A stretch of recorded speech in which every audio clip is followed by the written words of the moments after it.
Patrick County in southwest Virginia, Central Floyd County in southwest Virginia, until 4:15 p.m. Eastern Daylight Time and 3:43 p.m. Eastern Daylight Time. National Weather Service Doppler radar indicated a severe thunderstorm capable of producing a tornado near Buffalo Ridge, or near Woolwine, moving northeast at 25 miles an hour.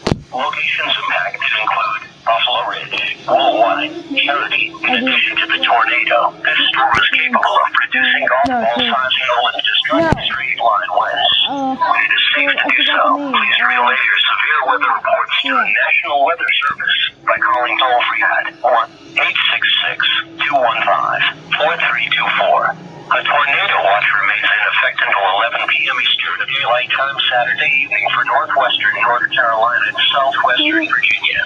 A severe thunderstorm watch also remains in effect until 8 p.m. Eastern Daylight Time Saturday evening for northwestern North Carolina and southwestern Virginia.